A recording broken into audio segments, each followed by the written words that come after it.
My brothers and sisters, gather your hearts for a moment, because what I want to speak about today is something every single one of us carries inside us, whether we admit it or not.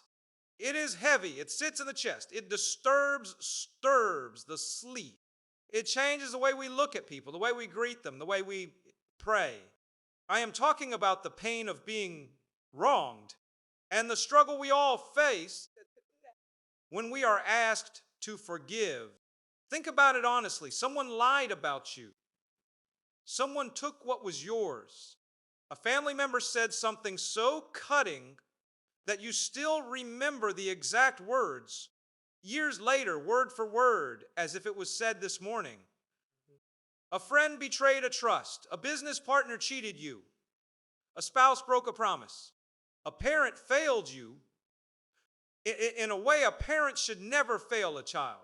And now you carry that wound around, and every time that person's name is mentioned, the wound opens again. Allah did not create us to live like this. Allah did not create the human heart to be a storage room for grudges. And yet so many of us walk around as if our hearts are museums. And every hurtful moment from our past has its own exhibit, dusted and preserved, ready to be shown to anyone who dares to ask, how are you really doing? I want you to understand something today. Forgiveness is not weakness. Forgiveness is not saying that what happened to you was okay. Forgiveness is not pretending you were not hurt. Forgiveness is not even about the other person at all most of the time. Forgiveness is about you. It is about freeing your own heart from a prison that someone else built and that you have been paying the rent for every single day without even realizing it. Let me ask you something. The person who hurt you, are they losing sleep over it? Are they thinking about you every single day the way you are thinking about them? In most cases, no. They have moved on. They are living their life. Maybe they do not even remember it the way you do. And here you are, still angry, still bitter, still replaying the scene in your mind, still rehearsing the argument you never got to have. Who is really being punished here? You are punishing yourself and calling it justice. This is why the believers who reach the highest levels of character are not the ones who never get hurt. Every single one of the righteous people who came before us was hurt deeply by people close to them. Prophets were mocked by their own people. Righteous men were betrayed by their own brothers. Righteous women were slandered by their own communities. Being wronged is not a sign that Allah has abandoned you. Being wronged is part of this worldly life. What separates the people of high character from everyone else is not what happens to them. It is how they respond to what happens to them. Now, some of you are thinking, but Mufti, you don't know what they did to me. You are right. I don't know the depth of the betrayal. I don't know how many nights you cried. I don't know how much trust was broken. But I do know this. Carrying that hatred in your heart is not hurting them. It is hurting you. It is affecting your prayer because your mind wanders to that person even in the middle of your salah. It is affecting your health because stress and bitterness eat away at the body. It is affecting your relationships with other people because a heart full of resentment cannot be fully present with the people who actually love you. I want you to picture something. Imagine you are holding a hot coal in your hand and your intention is to throw it at the person who wronged you, but before you can throw it, it burns your own hand. That is what unforgiveness does. You think you are punishing them by holding on to the anger, but the only hand that gets burned is your own. This does not mean you have to pretend everything is fine. This does not mean you have to go back into a relationship with someone who continues to harm you. Forgiveness does not require you to trust someone again. Immediately, And it does not require you to put yourself back in a position to be hurt the same way. You can forgive someone and still keep healthy boundaries. You can forgive someone and never speak to them again if that is what protects your well-being. Forgiveness is a matter of the heart, not necessarily a reconciliation of the relationship. Do not confuse the two. But here's the difference between forgiving and truly letting go, which is what I mean when I say forget. To forget in this sense does not mean you develop amnesia. It means you stop using the memory as a weapon. It means the memory no longer controls your mood, your decisions, or your view of yourself. It means when that person's name comes up, you do not feel your chest tighten.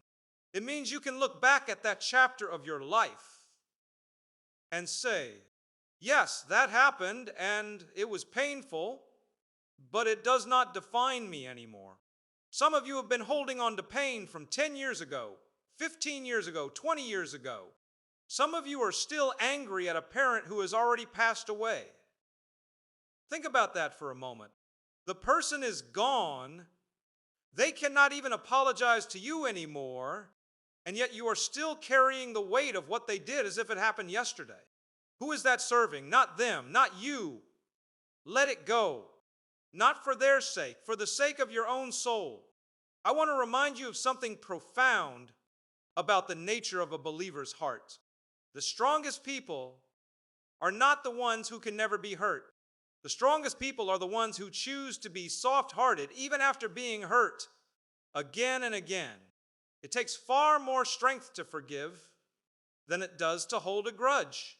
Anyone can hold on to anger that requires no effort, no discipline, no growth, but to look at someone who wronged you and choose mercy anyway, that is the mark of someone who has truly worked on themselves. Think about how merciful Allah is with us.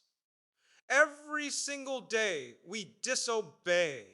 Every single day we make promises to change and break them. Every single day we ask for forgiveness and then fall back into the same mistakes. And yet Allah's mercy does not run out. Allah does not hold grudges against His servants the way we hold grudges against each other. If the one who has every right to punish us instantly chooses mercy and patience with us over and over again, then who are we, weak and flawed as we are, to refuse mercy to another weak and flawed human being? I know some of you are dealing with something specific right now. Maybe it is a sibling who wronged you over an inheritance. Maybe it is a friend who spread rumors about you. Maybe it is someone who betrayed your trust in the worst possible way. I am not asking you to minimize what happened. I am not asking you to say it did not matter. I am asking you to consider what it is costing you to keep carrying it. Here is something practical. Every night before you sleep, make a habit of checking your heart. Ask yourself, is there anyone I am still holding a grudge against?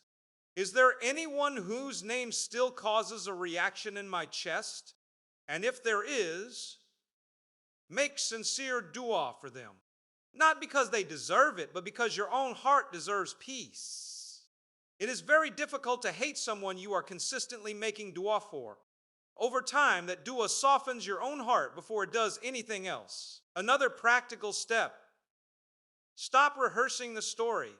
Every time you tell the story of what happened to you, in detail, over and over again to different people, you are reopening the wound. You are giving that moment more power over your life. There is a difference between processing pain in a healthy way, perhaps with a therapist, a trusted friend, or a scholar, and simply replaying it obsessively because it has become part of your identity. Some people have made their pain their personality. Do not let that happen to you. You are more than what was done to you. Also understand that forgiving someone does not mean the scales of justice disappear. If someone wronged you severely, you may still have a right to seek justice through proper means. 3, whether that is speaking to someone involving family or in serious cases, legal recourse. Forgiveness of the heart and pursuing rightful justice are not contradictions. What we are talking about today is releasing the internal hatred, not necessarily excusing every consequence of what was done. I also want to speak directly to those of you who have wronged someone else and are now feeling the weight of guilt. Maybe you said something you cannot take back. Maybe you hurt someone you loved. Do not let shame keep you from making things right. Go to that person if you can, and if you cannot, then let your regret turn into a genuine change in your character, and ask Allah to forgive what you cannot undo. Every single one of us needs mercy. Every single one of us has hurt someone at some point, knowingly or unknowingly. So when you find it difficult to forgive someone else, remember the times you needed to be forgiven. Remember the time someone chose mercy over you when you did not deserve it. Let that memory soften your heart toward others. I want to leave you with this thought. The people who impacted this world the most, the people we still speak about with love and respect generations later, were not people who never suffered. They were people who suffered deeply and still chose to be a source of mercy. They were mocked and still made dua for their people. They were wronged by those closest to them and still extended forgiveness when the opportunity came. That is the standard we are being invited to reach for. Not perfection and never being hurt, but excellence in how we respond when we are. So tonight, when you go home, I want you to do something. Sit quietly for a few minutes. Think of the one person or the few people that your heart still holds something against, and make a decision not to forget that it happened, but to release the hold it has. It has over you.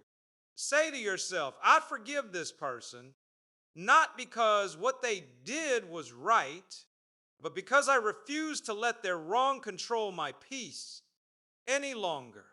Say it even if you do not fully feel it yet, because sincerity and intention often leads the heart to catch up later. Free yourself. Lighten your own load. You have carried this long enough. Let today be the day you put it down.